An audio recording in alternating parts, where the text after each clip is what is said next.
پانی آیا زمین کے اندر، ہم نے کھیتیوں کو لگایا، دانوں کو لگایا، باڑیوں کو لگایا، تیرے کھانے کا انتظام کیا، کیا اس بات کی دلیل نہیں کہ اسے کوئی بنانے والا ہے؟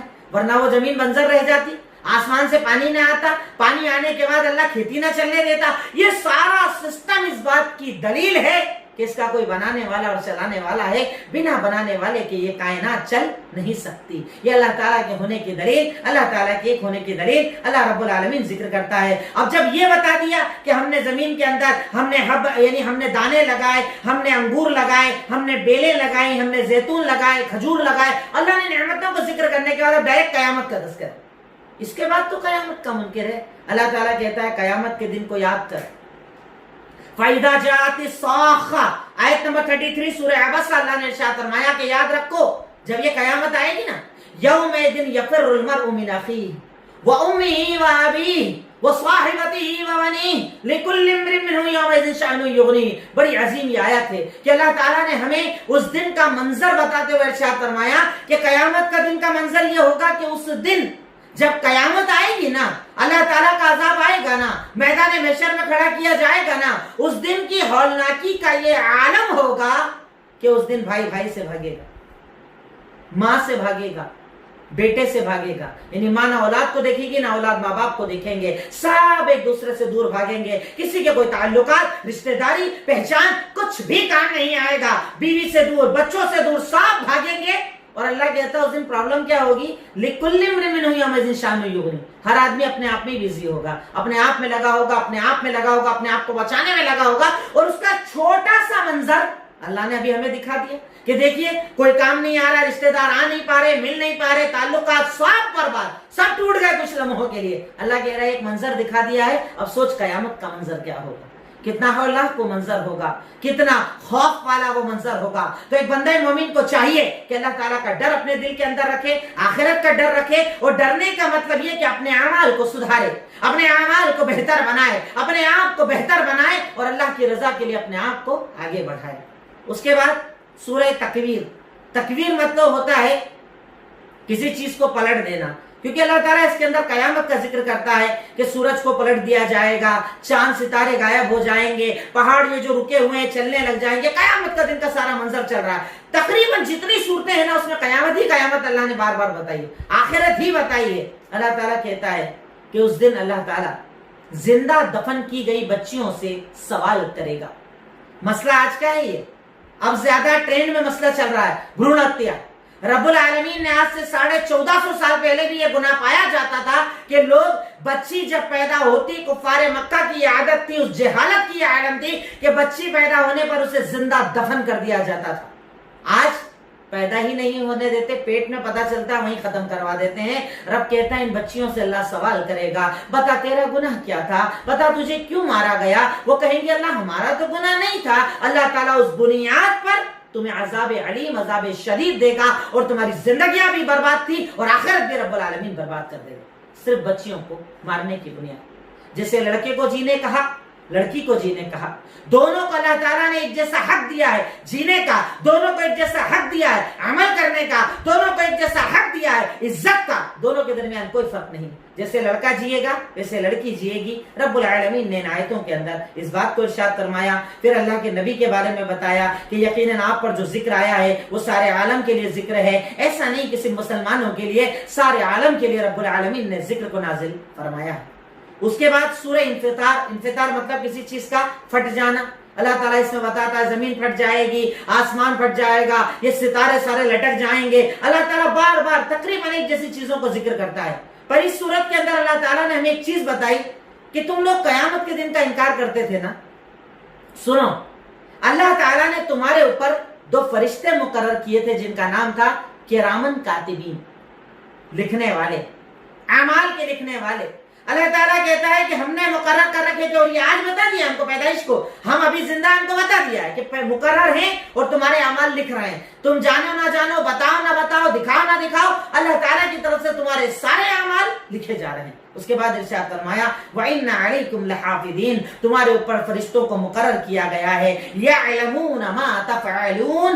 آیت نمبر 12 سورہ انفطار۔ اللہ نے ارشاد فرمایا کہ تم جو بھی کرتے ہو وہ جانتے ہیں، کوئی عمل چھپا نہیں، کوئی بات چھپی نہیں، کوئی اعمال چھپے نہیں. رب العالمین تمہارے ہر عمل کا جاننے والا ہے. اور اس کے بعد اللہ کہتا ہے کہ نیک لوگ جنت میں رہیں گے, بد لوگ جہنم میں رہیں گے. یعنی اللہ تعالیٰ ان آیتوں کے ذریعے ہمیں خبردار کر رہا ہے کہ اپنے اعمال کے بارے میں سوچ لو, نیکیوں کے لیے آگے بڑھاؤ. یہ جو رمضان کا مہینہ اس میں کہتے ہیں نا, اللہ تعالیٰ نے ارشاد فرمایا کہ فرشتے, اللہ کے نبی نے ارشاد فرمایا کہ فرشتے کہتے ہیں اے نیکی کرنے والے آگے آ, اے گناہ کرنے والے پیچھے جا. کیوں؟ تاکہ تم اللہ کی طرف آگے آ جاؤ. اس کے بعد اللہ تعالیٰ آگے ارشاد فرماتا ہے سورہ مطففین, ناپ تول میں کمی کرنا. اللہ تعالیٰ اس سورت کے اندر ہمیں حکم دیتا ہے وَيْلٌ لِّلْمُطَفِّفِينَ, ناپ تول میں کمی کرنے والے برباد ہو جائیں, جہنم میں جائیں, جہنم کی سزا ان کو دی جائے. کون لوگ؟ الذین اذا اکتالوا علی الناس یستوفون واذا کالوہم او وزنہم یخسرون, کہ جب لوگوں سے لیتے ہیں تو زیادہ تول کر لیتے ہیں, اور جب دیتے ہیں تو کم تول کر دیتے ہیں. اللہ کہتا ہے ایسے لوگوں کے لیے عذاب ہے. بزنس کے اندر کمی زیادتی کرنا, بزنس میں دھوکہ دینا, یہ اسلام کا طریقہ نہیں. آپ نے کیا وہ حدیث نہیں سنی کہ آپ کے اور ہمارے نبی محمد رسول اللہ صلی اللہ علیہ وسلم ایک مرتبہ مدینہ کے ایک بازار کے اندر نکلے. آپ نے دیکھا گیہوں کا ایک بہت بڑا ڈھیر رکھ کر ایک آدمی بیچ رہا ہے. آپ کو ذرا شک ہوا, آپ نے ہاتھ داخل کیا ڈھیر کے اندر تو کیا دیکھا کہ اندر گیلا گیہوں ہے, اوپر سوکھا گیہوں ہے, اور آدمی پورے کو ایک جیسا بتا کر بیچ رہا ہے. اللہ کے نبی نے کہا کہ تو نے گیلے کو الگ کیوں نہیں کیا؟ گیلا الگ رکھ, سوکھا الگ رکھ, جس کو جو لینا ہے وہ لے لے گا. اگر تو یہ دھوکہ دے گا نا, من غشنا فلیس منا, جو دھوکہ دے مسلمان نہیں, ہماری صفوں میں نہیں. اسلام اس چیز کو ناپسند کرتا ہے کہ تجارت میں بھی کسی کو دھوکہ دیا جائے. آپ چیز بیچ رہے ہو, عیب بتا کر دو. اب اس سے ایک اسٹیپ ہمارے یہاں تو آگے کام چل رہا ہے. دکان کرائے پر لو, قبضہ کر لو, مکان قبضہ کر لو, ادھار لو, ریٹرن مت کرو. ہمارے یہاں تو ایک اور اسٹیپ آگے بڑھ گئے. یہاں تو ناپ تول کی کمی کو عذاب بتایا جا رہا ہے, یہاں تو قبضے ہی کر کے بیٹھ گئے. کیا عذاب آئے گا اللہ کا, کیا ناراضگی نازل ہوگی اللہ کی. اور اس کے بعد بولتے ہیں صاحب کاروبار میں برکت نہیں, گھر میں جھگڑے ہوتے ہیں, اچھے تعلقات نہیں رہتے ہیں, گھر میں سکون نہیں رہتا ہے, اچھی نیند نہیں آتی, ہم پر تو اثر ہو گیا ہے. ارے تیرا رزق تو دیکھ, تو حرام کھا رہا ہے, حرام کما رہا ہے, کسی کی جگہ پر قبضہ کر کے بیٹھا ہے, کسی کے مکان پر قبضہ کر کے بیٹھا ہے, 2 نمبر کا بزنس, حرام کا کاروبار, لون کی زندگی. اور اس کے بعد بولتا ہوں اس پہ اثر ہو گیا, کاروبار نہیں چلتا ہے. اپنے عمل کا جائزہ لے. رب العالمین اس عمل کو ناجائز قرار دیتا ہے, اس عمل کو حرام قرار دیتا ہے. پھر اس کے بعد اللہ رب العالمین نے بتایا کہ نیک لوگوں کی روح علیین کے اندر ہوتی ہے, بد لوگوں کی روح سجین کے اندر ہوتی ہے. کچھ چیزوں کا ذکر, جنتیوں کا ذکر, جنتیوں کی طرف ہونے والے اعمال کا ذکر اللہ رب العالمین نے یہاں پر ارشاد فرمایا. اس کے بعد سورہ انشقاق, وہی بات, وہی قیامت کا تذکرہ. اللہ رب العالمین کا فرمان سورہ انشقاق آیت نمبر 6, اللہ نے ارشاد فرمایا یا ایھا الانسان انک کادح الی ربک کدحا فملاقیہ. اللہ تعالیٰ یہاں پر بھی ہمارے اعمال کا تذکرہ کر رہا ہے کہ قیامت کا دن ہوگا, اللہ کے سامنے ہوں گے, اب اعمال نامے سب کو دیے جائیں گے, اچھے کو سیدھے ہاتھ میں, برے کو الٹے ہاتھ میں. اب جس کے سیدھے ہاتھ میں ملے گا نا, فاما من اوتی کتابہ بیمینہ, جس کے سیدھے ہاتھ میں اعمال نامہ دیا جائے گا, سورہ انشقاق آیت نمبر 7, وہ کہے گا بڑا خوش ہو جائے گا, آسان حساب لیا جائے گا, آسانی کے ساتھ جنت میں چلا جائے گا, بڑا خوش ہوگا جب جائے گا جنت میں, گھر والوں کے بعد بڑا خوش ہو جائے گا. لیکن جس کے الٹے ہاتھ میں دیا جائے گا بہت زیادہ پریشان ہو جائے گا, گھسیٹ کر جہنم میں ڈال دیا جائے گا. اللہ رب العالمین ہم سب کو سیدھے ہاتھ میں اعمال نامہ عطا کرے. اس کے بعد بروج, سورۃ البروج. بروج کہا جاتا ہے جس کے اوپر اسٹیپ بنی ہوئی ہوتی ہے, ایک کے اوپر اسٹیپ, کیونکہ آسمان کے اندر اللہ تعالیٰ نے کئی آسمان کی لیئرز بنائی, ایک کے اوپر ایک آسمان بنائے, اس کا تذکرہ ہے. اور سیڑھی کو بھی بروج کہا جاتا ہے. اللہ رب العالمین اس سورت کے اندر ایک بہت بڑے واقعے کا تذکرہ کرتا ہے, اشارہ کرتا ہے اس کی طرف کہ اللہ تعالیٰ کہتا ہے وَشَاهِدٍ وَمَشْهُودٍ قُتِلَ أَصْحَابُ الْأُخْدُودِ, کہ جب گڈھا کھود کر لوگوں کو جلایا گیا, اللہ تعالیٰ ان کا تذکرہ کرتا ہے. یہ قوم تھی, بہت پرانے دور کی قوم, بنی اسرائیل کے اندر ایک بادشاہ تھا, اس کے پاس ایک کاہن اور ایک نجومی تھا. نجومی جب بہت زیادہ بوڑھا ہو گیا تو اس نے کہا مجھے ایک لڑکا دے دو, میں سارا اپنا علم ٹرانسفر کر دیتا ہوں, اس کو سکھا دیتا ہوں. کہا ٹھیک ہے. بادشاہ نے ایک بچہ دے دیا. اب اس کا کام تھا روزانہ سیکھنے جانا, پر جب یہ جادوگر کے پاس جاتا نا, بیچ میں ایک راہب کا گھر پڑتا تھا. کرسچن, عیسائی جسے ہم کہتے ہیں, نصارہ اصل کہنا چاہیے, نصارہ کا ایک عالم کا گھر بیچ میں پڑتا تھا. ابھی تھوڑی دیر یہاں رکتا پھر جاتا, پھر تھوڑی دیر یہاں رکتا پھر جاتا, یعنی اس سے دین سیکھتا تھا. دین بڑا اچھا لگنے لگا. دین سیکھتے سیکھتے دین کے ایک اچھے مقام پر یہ پہنچ گیا اور جادوگر سے اس کے اعمال بھی سیکھتا تھا. اب ایک مرتبہ کیا ہوتا ہے, یہ راستے سے جا رہا تھا, اس نے دیکھا کوئی بہت بڑا جانور راستے کے اندر آ گیا تھا, بہت بڑا جانور, لوگوں کو جانے آنے نہیں دے رہا تھا. صحیح بخاری میں روایت موجود ہے. اس نے کیا کرا, بولا چلو آج میں چیک کرتا ہوں دونوں میں سے سچا کون. وہ کہتا ہے اللہ رب العالمین اگر تیری نظر میں اس راہب کا معاملہ جادوگر سے اچھا ہے, میں پتھر اٹھا کر مار رہا ہوں تو اس جانور کو مار دینا تاکہ کلیئر ہو جائے مجھے بہتر کون ہے. جیسے ہی مارا وہ جانور مر گیا. اب اس کو معاملہ سمجھ میں آ گیا. اب اس نے کاہن کا ساتھ چھوڑا, راہب کا ساتھ اختیار کیا, اسے ساری باتیں بتائیں, اسے سارا واقعہ بتایا. تو اس نے کہا بیٹا تو علم کے بڑے اعلیٰ مقام پر آ گیا ہے, اللہ تعالیٰ نے تجھے پسند فرما لیا ہے. اب اس کے ہاتھ پر اللہ تعالیٰ نے کچھ کرامتیں دے دی تھی, بیمار ٹھیک ہو جاتے, پریشان لوگوں کے علاج ہو جاتے. جو اس کے پاس آتا اس کے ذریعے اللہ تعالیٰ اس کا علاج کروا دیا کرتا تھا. پر جب بھی یہ علاج کرتا بولتا تھا کرنے والا میں نہیں, کرنے والا اللہ رب العالمین. اس کی ذات ہے, اس کی طاقت ہے. پر یہ معاملہ بہت زیادہ مشہور ہو جاتا ہے. کچھ لوگ اس کے ہاتھ پر مسلمان ہونے لگتے ہیں. اب بادشاہ تک خبر جاتی ہے تو بولتا ہے اس کو مارنا ضروری ہے, اگر اس کو نہیں ماریں گے تو معاملہ بگڑ جائے گا. وہ کیا کرتا ہے, کچھ لوگوں کو بھیجتا ہے کہ جاؤ اس سے لے جا کر پہاڑ کے اوپر سے لے جاؤ, دھکا دے دو. اب پہاڑ پر لے کر جیسے ہی جاتے ہیں, پہاڑ میں جنبش آتی ہے, مارنے والے سارے مر جاتے ہیں, یہ بچ جاتا ہے. بادشاہ حیران, یہ کیا ہو گیا. پھر دوسرے دن کہا گیا اسے لے جا کر سمندر میں ڈوبا دو. جتنے لوگ لے کر گئے وہ سب ڈوب گئے, یہ پھر بچ کر آ گیا. اس نے کہا سن مجھے مارنا ہے نا, بیچ میدان میں ساری امت کو جمع کر اور وہاں پر ایک تیر لے اور بول اس غلام کے اللہ کے نام سے یہ مر جائے. یہ بول کر تیر مار, میں مر جاؤں گا. اب جیسے ہی تیر مارا, اب اصل میں وہ تیر مارنے کا مطلب یہ تھا اس نے دعوت دے دی پوری قوم کو کہ اس بچے کا رب صحیح ہے. اب جیسے ہی مارا بچہ مر گیا, سارے لوگوں نے اسلام قبول کر لیا, دین قبول کر لیا.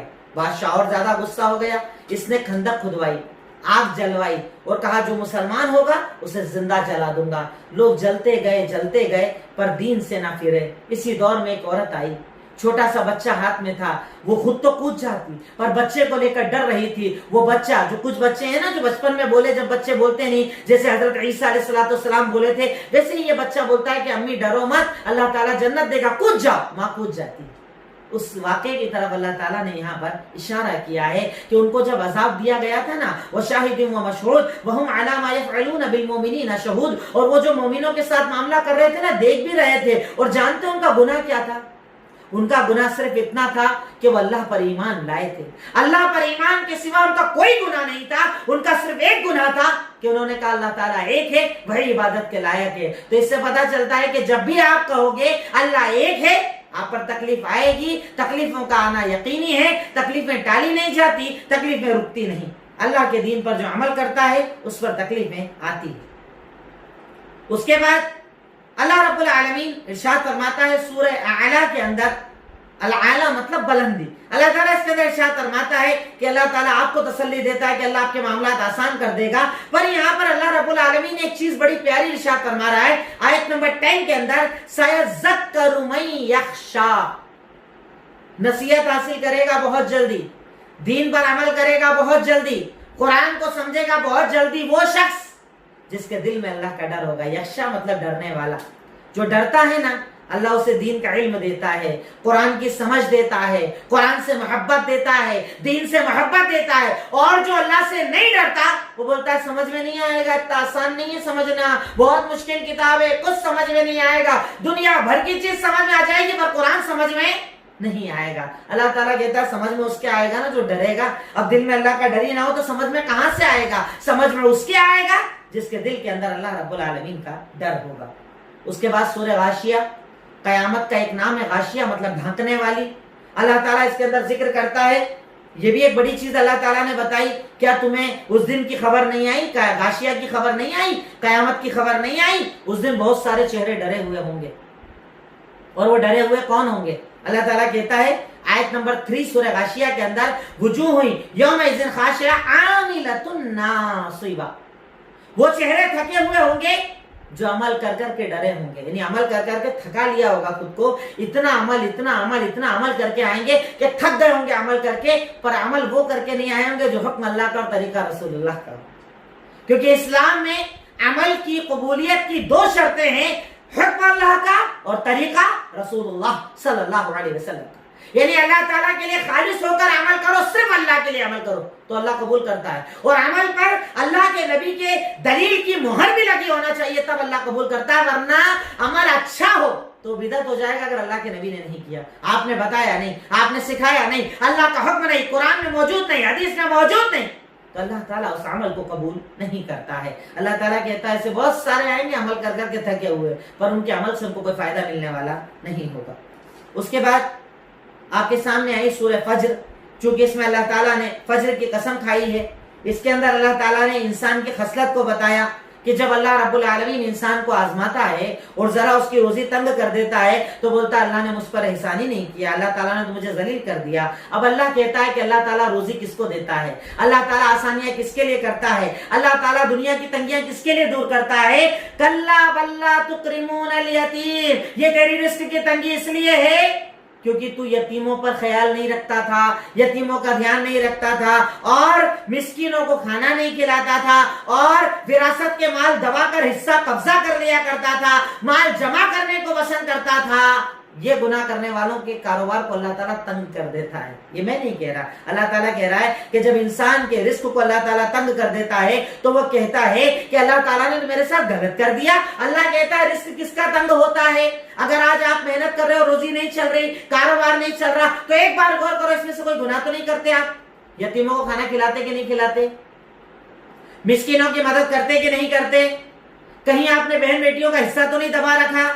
کہیں آپ مال جمع صرف جمع کرتے ہو، اللہ کے راستے میں خرچ نہیں کرتے؟ اگر ان میں سے کوئی گناہ ہے تو سوچ لو، یہ گناہ کاروبار کو تنگ کر دیتا ہے، یہ گناہ روزی کو روک دیتا ہے، اس گناہ کی بنیاد پر اللہ رب العالمین کاروبار کو برباد کر دیتا ہے۔ اس کے بعد اللہ نے کہا کہ قیامت کے دن اللہ تعالیٰ آئے گا، اللہ تعالیٰ کا جب حکم آئے گا تو اس دن انسان کہے گا یا لیتنی، کاش کہ میں نے اپنی زندگی کے لیے کچھ آگے بڑھایا ہوتا، کاش کہ میں نے کچھ محنت کی ہوتی۔ جیسے اللہ تعالیٰ کہتا ہے نا کہ یقول ابن آدم مالی مالی، ابن آدم کیا بولتا ہے؟ ہائے میرا مال، ہائے میرا مال، ادھر سے آنے دو ادھر سے آنے دو، 2 نمبر کا چلے گا، دھوکے کا چلے گا، کچھ بھی چلے گا، بس مال آنے دو۔ اللہ تعالیٰ کے نبی کہتے ہیں جانتا ہے تیرا مال کیا ہے؟ ما اکلت فافنیت، ما لبست فابلیت، وما تصدقت فامزیت۔ تیرا مال جانتا ہے کیا ہے؟ کھا کر جو ختم کر لیا وہ تیرا مال، پہن کر جو پرانا کر دیا وہ تیرا مال، اور صدقہ کر کے جو آگے بڑھا دیا وہ تیرا مال ہے۔ اپنی زندگی میں کر، طاقت میں کر، صحت میں کر، تندرستی میں کر، اللہ نے دیا جی کھول کے خرچ کر۔ یہ جو تو خرچ کر رہا ہے نا یہ تیرا مال ہے، کیونکہ بعد والا تو بچوں کے لیے چھوٹے گا نا، تیرا کہاں؟ تیرا وہ تھا جو تو اپنی زندگی میں استعمال کرتا تھا۔ اور اللہ کے نبی صلی اللہ علیہ وسلم کے اس قول کو اب اس آیت سے سمجھو کہ اس دن انسان کہے گا کاش کہ میں نے آخرت کے لیے کچھ مال آگے بڑھا دیا ہوتا، مطلب کاش دنیا میں صدقہ کیا ہوتا، خیرات کیا ہوتا، اللہ کو راضی کیا ہوتا، غریبوں کی مدد کی ہوتی تو آج میرے لیے آسانیاں ہو جاتی، اور اب نہیں کی تو اب سوچنے سے اور کاش سے کچھ ہونے والا نہیں ہے، اور اس کاش سے کوئی فائدہ ملنے والا نہیں ہے۔ اس کے بعد سورہ بلد سے مراد یہاں مکہ ہے، چونکہ تذکرہ ہے اس لیے اللہ تعالیٰ نے سورت کو سورہ بلد کہا۔ اس کے بعد سورہ شمس، سورج کی قسم کھائی اللہ تعالیٰ نے۔ اس کے بعد سورہ لیل، رات کی قسم کھائی اللہ تعالیٰ نے۔ اس کے بعد سورہ ضحیٰ، چاشت کا وقت جس کی ہم نماز پڑھتے ہیں اس کی قسم کھائی اللہ تعالیٰ نے۔ اس میں اللہ تعالیٰ نے اللہ کے نبی سے اسپیشلی بات کی، اور آپ پر کیے ہوئے اپنے انعامات کا ذکر اللہ تعالیٰ کر رہا ہے، نہیں آپ پر جو اللہ تعالیٰ نے احسان اور انعامات کیے تھے نا اللہ ان کا تذکرہ کر رہا ہے۔ ما ودعک ربک وما قلی، اللہ نے آپ کو کبھی چھوڑا نہیں، اکیلا تنہا نہیں چھوڑا، پریشان نہیں چھوڑا۔ اور سنیے آپ کے لیے آخرت زیادہ بہتر ہے، اور اللہ تعالیٰ آپ کو اتنا دے گا کہ آپ بے نیاز ہو جاؤ گے، راضی ہو جاؤ گے۔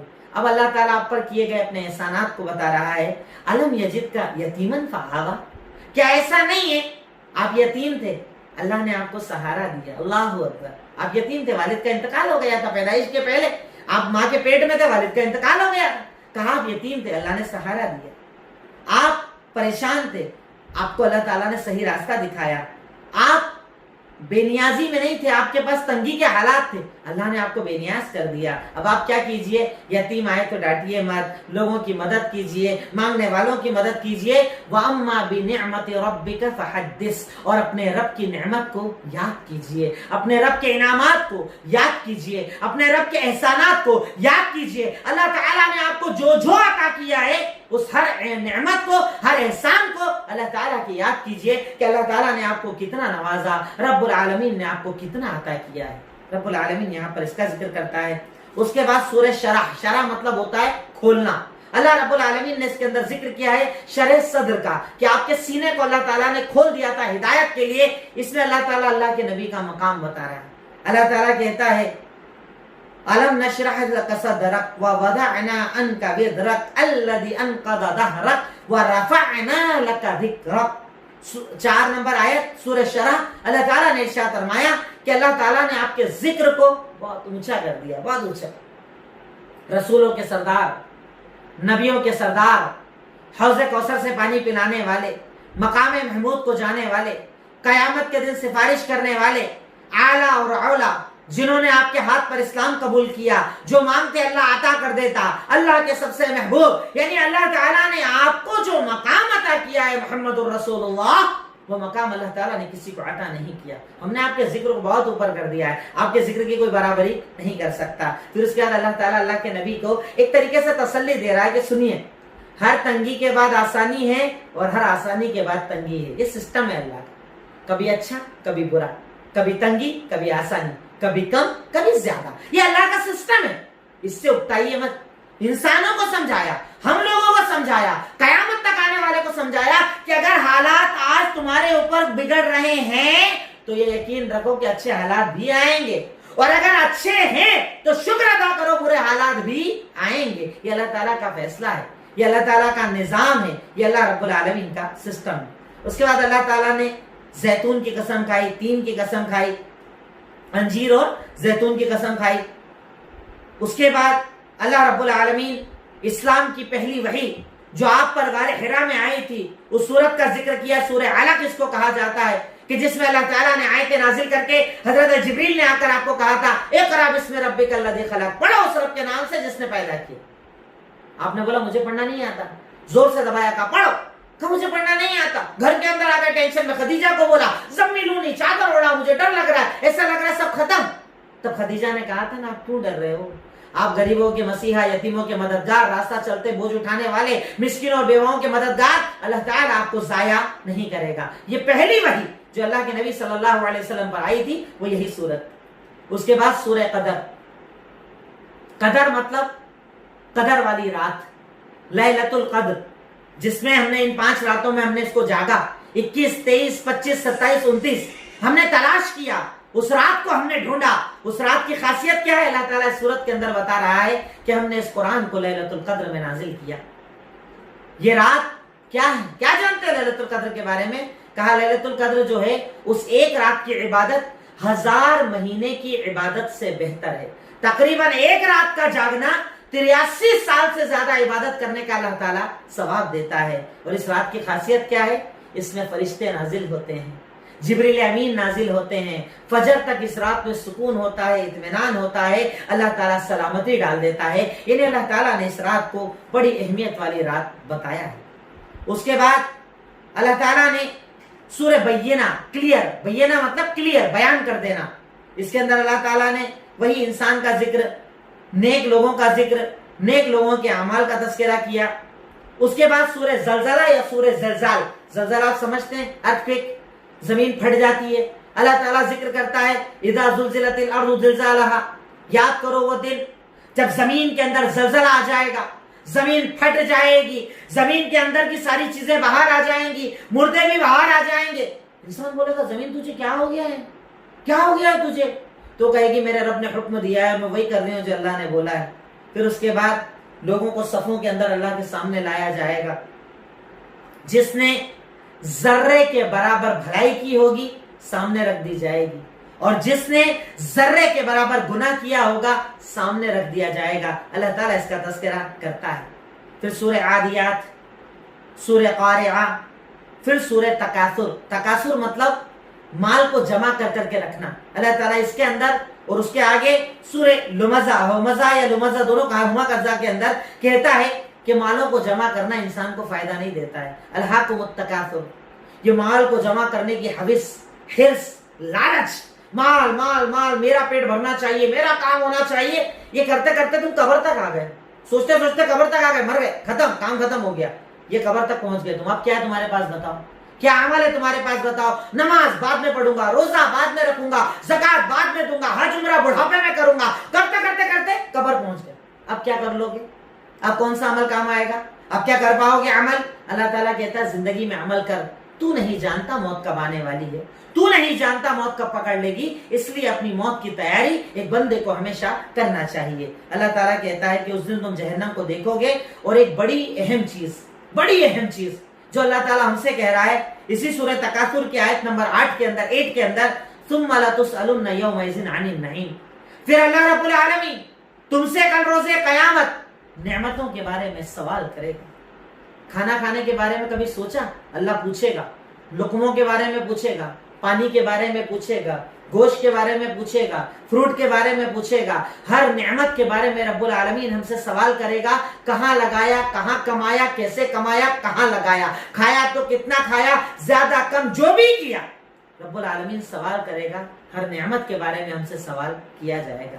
اس کے بعد وہی سورہ ہمزہ، اس میں بھی اللہ نے کہا کہ انسان کا بس کام ہے مال جمع مال جمع مال جمع، تمہیں یہی زیادہ پسند ہے، جبکہ یہ تمہیں قیامت تک جہنم تک لے کر جائے گا اور اسی کی بنیاد پر تمہیں عذاب دیا جائے گا. پھر سورۃ الفیل، ہاتھیوں کی صورت، جس میں اللہ تعالیٰ نے ابرہا کا ذکر کیا کہ ایک ابرہا تھا، اس نے گھر بنایا، بولا کہ سب ادھر طواف کرنے آؤ، عبادت کرنے آؤ. لوگوں نے بولا نہیں، لوگ تو مکہ جاتے ہیں. غصہ آ گیا، ہاتھیوں کا لشکر بنایا. اللہ کے نبی صلی اللہ علیہ وسلم کی پیدائش کے کچھ پہلے کا ہی معاملہ تھا. کام کیا، لشکر بنا لیا، لے کر آیا، وادی محصر تک پہنچا. میٹنگ ہوئی مکہ کے اندر، اور اتنا بڑا لشکر آ رہا ہے، کعبہ گرا دے گا، چلو روکتے ہیں. کہا نہیں، اللہ کا گھر ہے، اللہ ہی دیکھے گا، ہم تو نہیں کر رہے، اللہ کرے گا حفاظت. اللہ رب العالمین نے اپنے گھر کی حفاظت کے لیے ابابیلوں کو بھیجا. وہ اپنی چونچ کے اندر پتھر لے کر آئی، نام لکھا ہوا تھا، جس پر گراتی تھی وہ مر جاتا تھا. اللہ تعالیٰ نے ابابیلوں کے ذریعے اپنے گھر کی حفاظت کی اور ابرہا کے لشکر کو ختم کر دیا. اللہ تعالیٰ یہ بتا رہا ہے کہ اگر وہ کرنے پر آئے، وہ انسانوں کا محتاج نہیں، وہ تو پرندوں سے بھی کام لے سکتا ہے، اور وہ تو پرندوں کا بھی محتاج نہیں. وہ تو کہتا ہے کن فیکون، ہو جاتا ہے. اللہ کسی کا محتاج نہیں ہے. پھر سورہ قریش، جس میں اللہ تعالیٰ نے قریش کو یہ کہا کہ تم یاد کرو اللہ کی نعمت کو. اسلام سے پہلے تم پر کیا عالم تھا؟ سفر کرنے میں ڈرتے تھے، چوری کا ڈر لگتا تھا، قافلے کے لٹنے کا ڈر لگتا تھا. اللہ نے اسلام کے بعد تمہیں امن دے دیا، تو اس نعمت کو یاد کرو. سورہ ماعون، اللہ تعالیٰ نے اس کے اندر نیکیوں کو دور رہنے والوں کا تذکرہ کیا. سورہ کوثر، جس میں اللہ تعالیٰ نے حوض کوثر کا تذکرہ کیا، وہ حوض کہ جس سے کوئی ایک بار پانی پی لے اسے دوبارہ پیاس نہ لگے گی، اور اس پانی کو پلانے کا حق اللہ رب العالمین محمد الرسول اللہ صلی اللہ علیہ وسلم کو عطا کرے گا. اس کے بعد سورہ کافرون، سورہ نصر یا سورہ فتح، سورہ ابو ابی لہب آپ کا چاچا، کہ جب اللہ کے نبی صلی اللہ علیہ وسلم نے کہا صفا پہاڑی پر کھڑے ہو کر کہ آؤ قبیلے والوں، آؤ خاندان والوں، اللہ کی عبادت کرو، اس کے سوا کوئی عبادت کے لائق نہیں. چاچا نے بولا تبن لکا لہذا جمعتنا، تیرے ہاتھ ٹوٹ جائے، کہ اس کے لیے جمع کیا؟ اللہ نے اس کا جواب دیا، ابو لہب تیرے ہاتھ ٹوٹ جائیں گے، تو ہی برباد ہو جائے گا. اللہ نے اس کا جواب دیا. اس کے بعد بہت عظیم قرآن کی سورت، جسے سورہ اخلاص کہا جاتا ہے. واقعی دل تو چاہتا ہے ان ایک ایک سورتوں کی تشریح کرتا چلا جاؤں، ایک ایک گھنٹے تشریح کروں. اتنی دلیلیں اللہ رب العالمین نے چھوٹی چھوٹی سورتوں کے اندر رکھی ہے، پر مقصد یہ ہے اشارے کر کے اپنی بات ختم کرنا. آج ہمارا آخری درس ہے سورہ اخلاص، وہ سورت کہ جسے اللہ رب العالمین نے ثلثی قرآن کا 1/3 کہا ہے. یہاں تک کہ حدیثوں میں آتا ہے کہ اگر کوئی انسان 1 بار 2 بار اور 3 بار یعنی 3 بار سورہ اخلاص پڑھ لے، پورا قرآن پڑھنے کا ثواب اللہ رب العالمین اسے دے گا. کیونکہ اس میں توحید ہے. کہہ دیجئے وہ اللہ ایک ہے، کہہ دیجئے وہ اللہ بے نیاز ہے، کہہ دیجئے اس اللہ کی نہ کوئی ماں باپ، نہ وہ کسی کی اولاد، نہ اس کی کوئی اولاد، اور کوئی اس کے برابر بھی نہیں. یہ ایک سورت ہے نا، لوگوں نے کتابیں لکھی ہیں اس کے اوپر. اللہ کی توحید پر کتابیں لکھ دو، اب کتابیں اتنی دلیلیں سے ایک سورت کے اندر موجود ہیں. پھر بھی بندہ مومن اپنے آپ کو مسلمان ہونے بولنے کے بعد بھی نہ جانے کتنے لوگوں کو اللہ کا شریک بناتا ہے. اور اخیر میں سورہ فلق اور سورہ ناس جسے ہم معوذتین بھی کہتے ہیں، وہ صورتیں جن کے ذریعے آپ پناہ لیں. آج ہمارے یہاں ہوتا ہے نا جنات، جادو، اثرات، یہاں بھٹک رہے وہاں بھٹک رہے. اللہ تعالیٰ نے اسی لیے نازل کیا تھا ان 2 صورتوں کو، جادو کا علاج، جنات کا علاج، اثرات کا علاج، ہر پریشانی کا علاج، بیماری کا علاج، نظر کا علاج، ہر چیز کا علاج. یہ 2 صورتیں ایمان کے ساتھ پڑھو گے تب، یقین کے ساتھ پڑھو گے تب، اللہ پر یقین کر کے پڑھو گے تب، تو انشاءاللہ یہ 2 صورتیں آپ کے مسائل کو حل کر دیں گی، آپ کی بیماریوں کو حل کر دیں گی، آپ کی تکالیف کو دور کر دیں گی. اسی کے ساتھ آج کا ہمارا یہ درس مکمل ہوتا ہے. یقین جانیے اللہ بہتر جانتا ہے کہ اس درس کی تکمیل پر ایک عجیب سا دل بھاری ہو رہا ہے کہ جسے اس قرآن سے ہمارا تعلق کہیں کمزور نہ ہو جائے. کہ اللہ رمضان میں تو ہمارا تعلق بہت مضبوط ہوتا ہے، پر رمضان جاتے ہی پھر دل وہی ہو جاتا ہے، پھر وہی شیطانیت آ جاتی ہے اور ہم اس کتاب سے دور ہو جاتے ہیں. اللہ تعالیٰ یہ تو رمضان کا مہینہ تھا جس میں تو نے سکون دے دیا تھا، اطمینان دے دیا تھا، ہر طریقے سے آدمی بھول گیا تھا ہر غم کو، بیماری کو، اور لگ گیا تھا تیری عبادت کے اندر. اللہ یہ مہینہ جا رہا ہے اور ہمیں ابتدا سے ہی یقین تھا انشاءاللہ کہ یہ مہینہ جائے گا، اس کے پہلے انشاءاللہ تو ہم پر رحم کرے گا اور اس بیماری کا خاتمہ کرے گا. تیرے فیصلے بہتر تو جانتا ہے. پر ہم اس موقع پر اے الہی مولا، اے رحمان رحیم، اے غفور غفار، اے مالک قدوس، اے اول اے آخر، اے ظاہر اے باطن، اے رب العالمین، تجھ سے دعا مانگتے ہیں الہی تو ہمارے گناہوں کو معاف فرما دے. اے اللہ تو ہماری خطاؤں اور لغزشوں کو معاف فرما دے. اے اللہ جانے انجانے میں جو ہم سے گناہ ہو جاتے ہیں اسے معاف فرما دے. اے اللہ اس قرآن سے جیسے ہم نے رمضان میں محبت کی، رمضان کے بعد بھی ہمیں ایسی ہی محبت کی توفیق عطا فرما دے. اے اللہ ہم گنہگار ہیں، اے اللہ ہم خطا کار ہیں، اے اللہ ہم تجھے ناراض کرتے ہیں، ہم سب جانتے ہیں، اس کے بعد بھی تیری رحمت پر یقین رکھتے ہیں، تیری بخشش پر یقین رکھتے ہیں. اے اللہ رمضان کا مہینہ گزر رہا ہے، کل آخری روزہ ہے. اے اللہ ہمیں خالی مت لوٹا، ہماری مغفرت فرما دے. اے اللہ ہمارے قرآن پڑھنے کو قبول فرما لے. اے اللہ عبادتوں کو قبول فرما لے. اے اللہ روزوں کو قبول فرما لے. اے اللہ رات جاگنے کو قبول فرما لے. اے اللہ تیری رضا کے لیے جو بھی عمل کرتے ہیں اسے قبول فرما لے. اے اللہ جنت الفردوس میں جگہ عطا فرما دے. اے اللہ عذاب قبر و عذاب جہنم سے نجات دے دے. اے اللہ، اے مولا، اے رب العالمین، جو پریشان ہیں ان کی پریشانیوں کو دور کر دے. اے اللہ جو کافروں کی قید میں بے گناہ بھائی ہیں ان کی رہائی کے راستے کھول دے. اے اللہ قرض میں جو لوگ ڈوبے ہیں قرض کی ادائیگی کی راہیں کھول دے. اے اللہ حلال کاروبار میں خوب برکت عطا فرما دے. اے اللہ حرام رزق سے بچا لے. اے اللہ حرام رزق سے بچا لے. اے اللہ حرام رزق سے بچا لے. اے اللہ اس لاک ڈاؤن کو جلد ختم کروا دے.